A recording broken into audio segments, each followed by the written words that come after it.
ଶୁକ୍ରବାର ଦିନ ଲାଗିବାକୁ ଯାଉଥିବା ଚନ୍ଦ୍ରଗ୍ରହଣର ଗ୍ରାସ ସମୟ ବା ଗ୍ରହଣ ଲାଗିବାର ସମୟ ହେଉଛି 5 ମଇ ଶୁକ୍ରବାର ରାତ୍ରି 8:45 ଆରମ୍ଭ ହେବ ଏବଂ ମଧ୍ୟରାତ୍ରି 1 ଘଣ୍ଟା ପର୍ଯ୍ୟନ୍ତ ଲାଗି ରହିବ। ଏହି ଗ୍ରହଣ ଚଳିତ ବର୍ଷର ପ୍ରଥମ ଚନ୍ଦ୍ରଗ୍ରହଣ ଭାବରେ ସୌରମଣ୍ଡଳରେ ସଂଗଠିତ ହେବ। ଏହି ଗ୍ରହଣ ବୈଶାଖ ମାସ ପୂର୍ଣ୍ଣିମା ତିଥିରେ ଲାଗୁଥିବାରୁ ଏହି ଗ୍ରହଣ ତୁଳା ରାଶି ଏବଂ ସ୍ୱାତି ନକ୍ଷତ୍ରରେ ସଂଗଠିତ ହେବ, ଯାହାଦ୍ୱାରା ତୁଳା ରାଶିର ବ୍ୟକ୍ତିବିଶେଷମାନଙ୍କ ଉପରେ ଏହି ଚନ୍ଦ୍ରଗ୍ରହଣର ପ୍ରଭାବ ବିଶେଷ ଭାବରେ ଅଧିକ ରହିବ। ତେବେ ବନ୍ଧୁଗଣ, ଆଜିର ଏହି ଭିଡ଼ିଓ ମାଧ୍ୟମରେ ଆମେ ଚନ୍ଦ୍ରଗ୍ରହଣର ସ୍ପର୍ଶ ସମୟଠାରୁ ଆରମ୍ଭ କରି ମୋକ୍ଷ ପ୍ରାପ୍ତି ପର୍ଯ୍ୟନ୍ତ ସମସ୍ତ ସମୟସୀମା, ଓଡ଼ିଶାରେ କେଉଁ ସମୟରେ ଦୃଶ୍ୟମାନ ହେବ, ସୂତକ ସମୟ ବା ହାଣ୍ଡିଛାଡ଼ ସମୟ କେବେ ପାଳନ ହେବ ଓ ଶୁଭ ଅଶୁଭ କାର୍ଯ୍ୟ ବିଷୟରେ ସମ୍ପୂର୍ଣ୍ଣ ଭାବରେ ଜାଣିବା, ଯାହାକି ପାଞ୍ଜିର ନିର୍ଭୁଲ ଗଣନାରୁ ସଂଗୃହୀତ ଅଟେ। ଏବଂ ଭିଡ଼ିଓର ଶେଷରେ ରହିଛି ଚନ୍ଦ୍ରଗ୍ରହଣ ସମୟରେ କ'ଣ କରିବେ ଓ କ'ଣ କରିବେ ନାହିଁ, ଗର୍ଭବତୀ ମହିଳାମାନଙ୍କ ପାଇଁ କ'ଣ ରହିଛି ଏବଂ କେଉଁ ରାଶିର ବ୍ୟକ୍ତିମାନଙ୍କ ଉପରେ ଶୁଭ ପ୍ରଭାବ ପଡ଼ିବ ଏବଂ କେଉଁ ରାଶିର ବ୍ୟକ୍ତିବିଶେଷମାନଙ୍କ ଉପରେ ଏହି ଚନ୍ଦ୍ରଗ୍ରହଣର ଅଶୁଭ ପ୍ରଭାବ ଦେଖିବା ପାଇଁ ମିଳିବ। ତେବେ ଆସନ୍ତୁ ସମ୍ପୂର୍ଣ୍ଣ ଭାବରେ ଜାଣିବା। ତାହା ପୂର୍ବରୁ ଆପଣମାନଙ୍କୁ ଅନୁରୋଧ, ଏହି ଭିଡ଼ିଓକୁ ଗୋଟିଏ ଲାଇକ୍ କରିନିଅନ୍ତୁ ଏବଂ ଯଦି ଆପଣମାନେ ଏପର୍ଯ୍ୟନ୍ତ ଆମ ଚ୍ୟାନେଲକୁ ସବସ୍କ୍ରାଇବ୍ କରିନାହାନ୍ତି ତାହେଲେ ବର୍ତ୍ତମାନ ହିଁ ସବସ୍କ୍ରାଇବ୍ କରିନିଅନ୍ତୁ। ତେବେ ବନ୍ଧୁଗଣ, ଆସନ୍ତୁ ଜାଣିବା।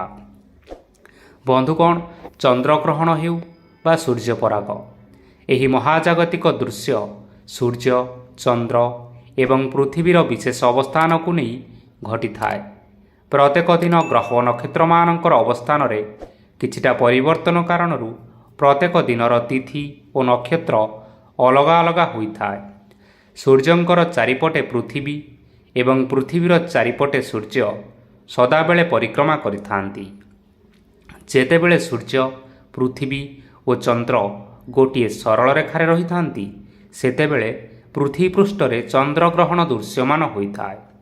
ସାଧାରଣତଃ ଗ୍ରହଣ ଲାଗିବାର 9 ଘଣ୍ଟା ବା 3 ପ୍ରହର ପୂର୍ବରୁ ଏବଂ ସୂର୍ଯ୍ୟପରାଗ ଲାଗିବାର 12 ଘଣ୍ଟା ବା 4 ପ୍ରହର ପୂର୍ବରୁ ପାକ ନିଷେଧ ବା ହାଣ୍ଡିଛାଡ଼ କରାଯାଇଥାଏ।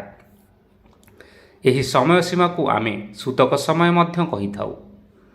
ଏହି ଗ୍ରହଣ ଲାଗୁଥିବା ସମୟରେ ଖାଦ୍ୟ ପଦାର୍ଥ ଗ୍ରହଣ କରିବାକୁ ବାରଣ କରାଯାଇଛି, କାରଣ ଗ୍ରହଣ ଲାଗିବା ସମୟରେ ପେଟରେ କିଛି ଖାଦ୍ୟ ପଦାର୍ଥ ନ ରହିବାଟା ହିଁ ଠିକ୍। ତେଣୁ ସାଧାରଣତଃ ଚନ୍ଦ୍ରଗ୍ରହଣ ଲାଗିବାର 9 ଘଣ୍ଟା ବା 3 ପ୍ରହର ପୂର୍ବରୁ ହାଣ୍ଡିଛାଡ଼ କରାଯାଇଥାଏ। ତେବେ ଏହି ଚନ୍ଦ୍ରଗ୍ରହଣର ସୂତକ ସମୟ ବା ପାକ ନିଷେଧର ସମୟ ହେଉଛି 5 ମଇ 2023 ଶୁକ୍ରବାର ଦିନ 11:45 ଆରମ୍ଭ ହେବ ଏବଂ ମଧ୍ୟରାତ୍ରି 1 ଘଣ୍ଟା ପର୍ଯ୍ୟନ୍ତ ଲାଗି ରହିବ। ଯେହେତୁ ସୂତକ କାଳ ମଧ୍ୟରାତ୍ରିରେ ସମାପ୍ତ ହେଉଛି, ତେଣୁ ଏହା ଶନିବାର ଅର୍ଥାତ୍ 6 ତାରିଖ ସୂର୍ଯ୍ୟୋଦୟ ପର୍ଯ୍ୟନ୍ତ ମାନ୍ୟ ହେବ। ଏହି ସମୟରେ ଦେବନୀତି ଓ ରନ୍ଧନ କାର୍ଯ୍ୟ, ଏଥିସହିତ ଭୋଜନ କାର୍ଯ୍ୟକୁ ମଧ୍ୟ ବାରଣ କରାଯାଇଛି।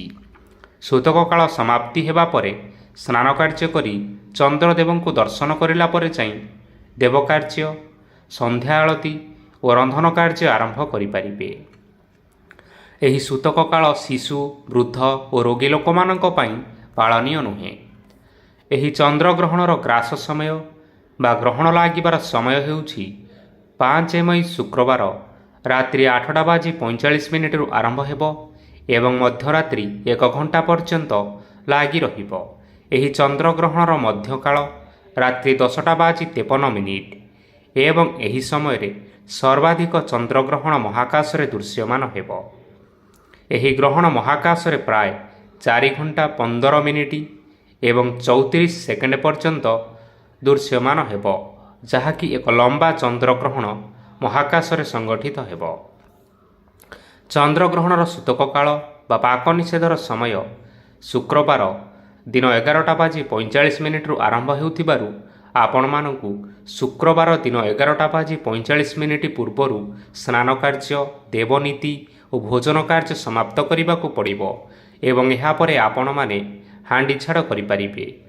ଜ୍ୟୋତିଷ ଶାସ୍ତ୍ର ଅନୁସାରେ ଏହି ଚନ୍ଦ୍ରଗ୍ରହଣ କାରଣରୁ ଗ୍ରହ ଓ ନକ୍ଷତ୍ରମାନଙ୍କର ସ୍ଥାନରେ କେତେଟା ପରିବର୍ତ୍ତନ ଦେଖାଦେବା ପାଇଁ ଯାଉଅଛି।